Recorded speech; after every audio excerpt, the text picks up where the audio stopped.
Iran আর যুদ্ধ থেকে বিরত থাকতে পারল না। ইসরায়েল বলে দিয়েছে আর কয়েকদিনের ভিতরে, হাতে গোনা আর কয়েকদিন, আগামী হয়তো শনিবার রবিবারের মধ্যেই ইরানের উপরে হামলা চালাবে আমেরিকা এবং ইসরায়েল, দুই দেশ যৌথভাবে।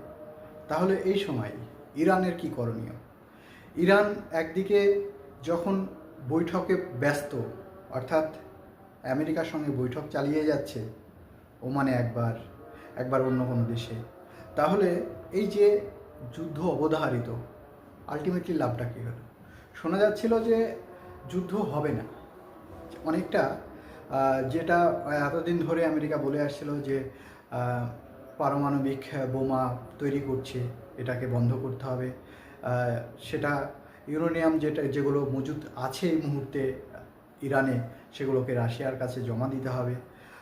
একাধিক তারা দাবি রেখেছিল দূরপাল্লার মিসাইল যেগুলো আছে সেগুলো ধ্বংস করতে হবে এবং আগামী দিনে প্রতিশ্রুতি দিতে হবে দূরপাল্লার মিসাইল আর আবিষ্কার করবে না, 200-300 কিলোমিটারের মধ্যেই সীমাবদ্ধ রাখবে তাদের মিসাইল। তারা বিভিন্ন ধরনের দাবি দাবা রেখেছিল ইরানের কাছে। কিন্তু এই মুহূর্তে যেটা সবচাইতে বড় খবর আসছে, ইসরায়েলের ইংরেজি পেপার দি ইসরায়েলে ফলাও করে লিখেছে যে এবার ইরানের উপরে আক্রমণ অবধারিত। আক্রমণ করবে শুধুমাত্র আমেরিকা না, ইসরায়েল সহ যৌথভাবে আক্রমণ করতে যাচ্ছে। এই মুহূর্তে সবচাইতে বড় খবর যেটা উঠে আসছে, তাহলে যুদ্ধ অবধারিত যদি হয়, তাহলে এই সময় মধ্যপ্রাচ্য তথা গোটা বিশ্বের কি পরিস্থিতি হবে? মধ্যপ্রাচ্যে এই যুদ্ধ যদি শুরু হয়, অর্থাৎ ইরানের উপরে যদি অ্যাটাক হয়, তাহলে মধ্যপ্রাচ্যের কোনো দেশ এই যুদ্ধ থেকে বাদ যাবে না, অর্থাৎ আঞ্চলিক যুদ্ধের রূপ নেবে বলেই আমরা মনে করছি। বিশেষত এই মুহূর্তে যেটা খবর আসছে যে ইরানে হরমুজ প্রণালীতে রীতিমতো চীন, রাশিয়া এবং ইরান তিন দেশ মিলে যৌথ বাহিনীর একটা মহড়া চলছে। সেটা আগামী কালকেও হয়তোবা সেই মহড়া জারি থাকবে। তথাপি এই যে হঠাৎ করে তাদের ফলাও করে প্রচার করা, দি ইসরায়েল টাইমসে লেখা, ইসরায়েলের প্রাক্তন সেনা প্রধান তিনি বলেছেন যে ইসরায়েল আর চুপ করে বসে থাকবে না, ইসরায়েল এবার আক্রমণ করতে চলেছে আমেরিকা যৌথভাবে। তাহলে আমরা দেখেছি আজকেই সবচাইতে ফলাও করে বলেছিলেন ইরানের সর্বোচ্চ ধর্মীয় নেতা আয়াতুল্লাহ আলী খামেনি, বলেছিলেন যে আমরা যুদ্ধ চাই না, তবে আমাদের উপরে কেউ যদি যুদ্ধ চাপিয়ে দেয় তাহলে পরিস্থিতি অত্যন্ত ভয়াবহ হবে। তাহলে এই ভয়াবহতা এড়িয়ে কিভাবে মানুষ বেঁচে থাকবে?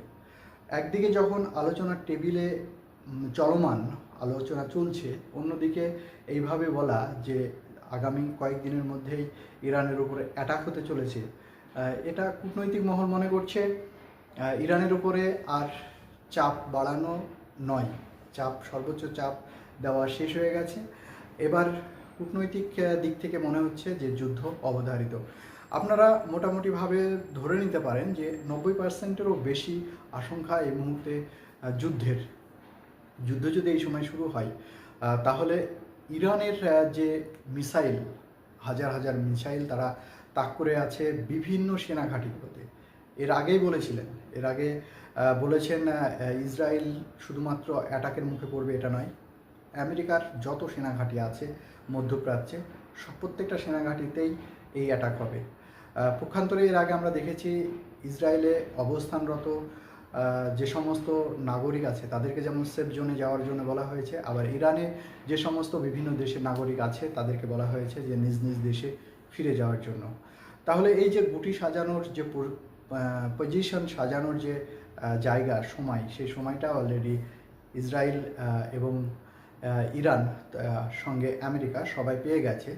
পায়নি শুধুমাত্র আঞ্চলিক যে দেশগুলো আছে, যেমন আঞ্চলিক দেশ আছে আফগানিস্তান, আছে পাকিস্তান, এদিকে আছে আপনারা জানেন সৌদি আরব আছে, আরব আমিরাত, তুরস্ক, এই যে দেশগুলো, কাতার, আল জাজিরা, এই যে দেশগুলো আছে, এই দেশগুলোর অবস্থান আগামী দিনে খুব হাই অ্যালার্টের মধ্যে আসছে।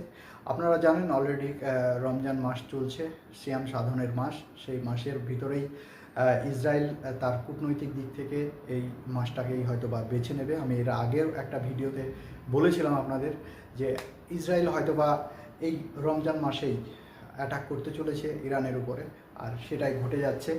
আগামী 2-1 দিনের ভিতরেই হয়তোবা ইরানের উপরে অ্যাটাক হতে চলেছে। প্রিয় দর্শক, এই মুহূর্তে যদি যুদ্ধ যেভাবে শুরু হচ্ছে আর আন্তর্জাতিক যা পরিস্থিতি, তাতে হরমুজ প্রণালী দিয়ে বিশ্বের প্রায় 20%-এরও বেশি তেল সরবরাহ হয়। তাই স্বাভাবিকভাবে বিশ্বে যে তেলের একটা দাম বৃদ্ধি বা তেল নিয়ে অকাল একটা পরিস্থিতির মধ্যে পড়তে চলেছে। অন্যদিকে আপনারা জানেন হরমুজ প্রণালীর অদূরেই ইউএসএস আব্রাহাম লিঙ্কন যেমন আছে, অন্যদিকে আরও একটি ক্যারিবিয়ান সাগর থেকে যুদ্ধ জাহাজ আমেরিকা নিয়ে আসতে চলেছে। তাই স্বাভাবিকভাবেই আমরা কিন্তু খুব গুরুত্বপূর্ণ সহকারে দেখতে পাচ্ছি যে যুদ্ধের যে গুটি সাজানোর বিষয়টা, সেটা খুব সুন্দরভাবে সুকৌশলে এগিয়ে নিয়ে যাচ্ছে তিনটে দেশ, অর্থাৎ আমেরিকা, ইসরায়েল এবং ইরান। পরিস্থিতি যত সামনের দিকে যাচ্ছে তত যে ভয়াবহ একটা পরিস্থিতির মধ্যে দিয়ে আমরা এগিয়ে যাচ্ছি, ভয়াবহ পরিস্থিতির সম্মুখীন হতে চলেছি সেটা বলাই যায়। এদিকে ইরান তার যে মহড়া, সেই মহড়া জারি রাখছে। অন্যদিকে ইসরায়েলের আইআরজিসিকে হাই অ্যালার্ট করে রেখেছে। যে কোনো মুহূর্তে যে ইরানের উপরে আক্রমণ হতে পারে, ইরানের র্যাডার সিস্টেমকে আরও হাই লেভেলে করার জন্য বলা হয়েছে। ইসরায়েল ফলাও করে বলেছে যে এই মুহূর্তে যে আক্রমণটা হতে চলেছে, সেই আক্রমণটা গত 2025 সালে যে আক্রমণ হয়েছে সেই আক্রমণের মতো হবে না। এই আক্রমণ হবে দীর্ঘমেয়াদী এবং খুব ভয়ানক পরিস্থিতি হতে চলেছে। ইরানের অর্থনৈতিক পরিস্থিতি একদম ভেঙে মুচড়ে দেওয়া হবে। ইরানের পারমাণবিক যে অস্ত্রাগারগুলো আছে, পারমাণবিক তৈরি করছে এরকম তারা মনে করছে, বা মিসাইল ভান্ডার যেগুলো আছে সেগুলোর উপরে লক্ষ্যবস্তু স্থির রেখে তারা আক্রমণ চালাবে। এদিকে আপনারা জানেন S-34-এর মতো যে যুদ্ধ বিমান, সেই বিমানের পরিমাণ যত সম্ভব বাড়িয়ে চলেছে আমেরিকা। অন্যদিকে চারিদিক থেকে একদিকে আটলান্টিক মহাসাগর, ক্যারিবিয়ান উপসাগর এবং আরব সাগর থেকে যদি তিনটে জাহাজ যদি হরমুজ প্রণালীর দিকে যায়, একসঙ্গে যদি এই S-35-এর মতো যে যুদ্ধ বিমানগুলো একসঙ্গে অ্যাটাক করে, তাহলে ইরানের যে মিসাইল প্রক্রিয়া আছে সেই মিসাইল প্রক্রিয়া দিয়ে কতটা অ্যাটাক করতে পারবে বা কতটা রক্ষণাত্মক ভূমিকা পালন করতে পারবে, সেটা বিশাল একটা প্রশ্নের মুখে। তবে এই মুহূর্তে সবচাইতে বেশি যেটা আতঙ্কের বিষয় সেটা হচ্ছে মানুষ, ইরানের সাধারণ মানুষকেও যেমন হাই অ্যালার্ট করে রাখা হয়েছে, অন্যদিকে ইসরায়েলও তার হাই অ্যালার্ট জারি করে রেখেছে।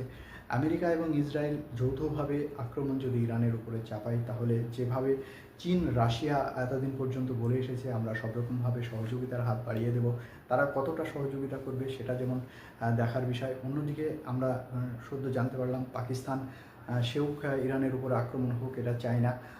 আবার আফগানিস্তান সরাসরি বলেছে, তালেবান সরকার যেখানে আফগানিস্তানে আছে তারাও ফলাও করে বলেছে যে আমরা যদি ইরানের উপরে আক্রমণ করে তাহলে আমরা সব রকম সহযোগিতা করার জন্য প্রস্তুত আছি। তালিবানিরা সবসময় রেডি আছে।